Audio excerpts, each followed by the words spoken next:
आप सबका स्वागत है पोएट्री की पहली पोएम जो हमारी हाई स्कूल क्लास से संबंधित है और उस कविता का नाम है डस्ट ऑफ स्नो। यह कविता जो है वो 2022-23 का जो सिलेबस है उस सिलेबस से नहीं हटाई गई है। तो आज हम जानेंगे इस डस्ट ऑफ स्नो का हिंदी एक्सप्लेनेशन कि इस कविता में जो कवि है वो आखिर क्या कहना चाहता है। इन सारी बातों को हम बड़ी ही आसानी तरीके से समझेंगे। लेकिन वीडियो शुरू करने से पहले अगर आप चैनल पर पहली बार आए हैं तो चैनल को सब्सक्राइब करके घंटी बटन जरूर दबा दीजिएगा, क्योंकि अगर आप घंटी बटन नहीं दबाएंगे तो आपके पास वीडियो हमारा समय से नहीं पहुंचेगा। तो ज़्यादा देर ना करते हुए चलिए शुरू करते हैं। हमारा जो चैप्टर है उसका नाम है डस्ट ऑफ स्नो, पोएम का नाम है। और इस डस्ट ऑफ स्नो पोएम के जो कंपोजर हैं उन कंपोजर का नाम है रॉबर्ट फ्रॉस्ट। ओके, तो ये हमारी जो पोएम है कभी कभी पूछ लेता है कि कविता किसके द्वारा लिखी गई है। तो ये हमारी डस्ट ऑफ स्नो जो पोएम है ये हमारी लिखी गई है रॉबर्ट फ्रॉस्ट के द्वारा। ये कविता किस समय की है, क्या कवि का मूड था जो कवि को यह कविता लिखनी पड़ी। तो सबसे पहले उसके बारे में समझ लेते हैं। कवि एक दिन घर पर जाता है तो उसकी डांट पड़ती है या किसी कारणवश उस पर डांट पड़ती है, इसीलिए क्या हो जाता है, वह गुस्सा हो जाता है। और गुस्सा होकर के वो क्या करता है, एक हेमलॉक ट्री के नीचे चला जाता है। अमेरिका में जो है वो हेमलॉक ट्री बहुत बड़े बड़े होते हैं, हमारे इंडिया में बहुत छोटे छोटे हेमलॉक ट्री होते हैं। आपको साइड में पिक्चर भी दिख रही होगी, यही हमारा जो है वो हेमलॉक ट्री है।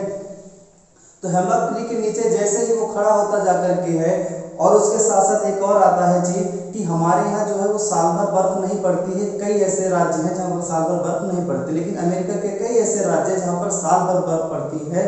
तो बर्फ में क्या होता है कि बर्फ में जब कभी देखा होगा आपने कि हमारे यहाँ भारत में जब एक स्थान से दूसरे स्थान पर लोग बर्फ में टहलने जाते हैं तो कितना आनंद पाते हैं एक दूसरे को बर्फ मार करके। इसीलिए इस कविता को लिखा है किसने, रॉबर्ट फ्रॉस्ट ने, और अपनी भावनाओं को प्रकट किया है कि क्या कहते हैं कि द वे आ क्रू, एक कौवा जिस प्रकार से सुक ऑन मी, सुक डाउन ऑन मी, एक कौवा जिस प्रकार से मेरे ऊपर हिलाता है। क्या हिलाता है, डस्ट ऑफ स्नो, यानी कि बर्फ के कण। कहां से गिराता है, फ्रॉम ए हेमलॉक ट्री, एक धतूरे के पेड़ से। तो पूरा अर्थ इसका होगा कि एक कौवा जिस प्रकार से मेरे ऊपर धतूरे के पेड़ से बर्फ के कण गिराता है। अब इसकी आगे की हिंदी क्या है, इट गिव्स माई हार्ट, यह मेरे हृदय को प्रदान करता है। कौन प्रदान करता है, ये जो बर्फ के कण गिरे हैं। तो यह मेरे हृदय को प्रदान करता है, क्या प्रदान करता है, अ चेंज ऑफ मूड, मेरे विचारों में बदलाव आ जाता है या मेरे भावों में बदलाव आ जाता है। And I have saved some part, और मैं कुछ हिस्सा बचा लेता हूँ। किसका हिस्सा बचा लेता हूँ, ऑफ अ डे, एक दिन का, आई हैड र्यूड, जिसे मैं नष्ट कर देता।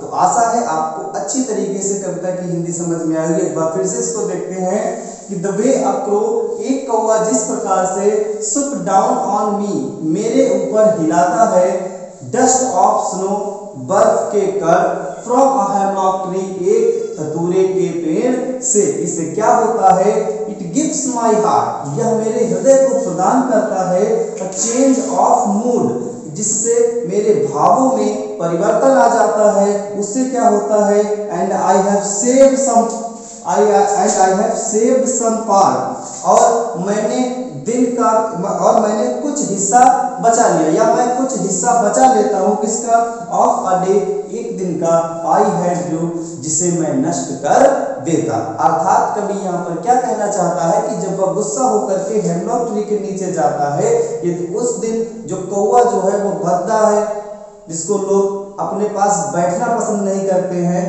ओके, तो उससे क्या होता है कि यदि वह उस दिन हेमलॉक के ट्री को ना गिराता, और यदि वह हेमलॉक के गिराने से बर्फ के कण उस कवि के ऊपर ना गिरते, तो कवि का सारा दिन जो है वो बेकार हो जाता। लेकिन ऐसा नहीं हुआ, कौवे ने बर्फ के कण गिराए, जिसके कारण कवि का मन जो हुआ उसके विचारों में, उसके भावों में बदलाव आया, जिससे क्या हुआ, उसने आने वाले समय के अपने उस दिन के हिस्से को नष्ट होने से बचा लिया। आशा करते हैं आपको ये वीडियो बहुत ही अच्छी तरीके से समझ में आया होगा।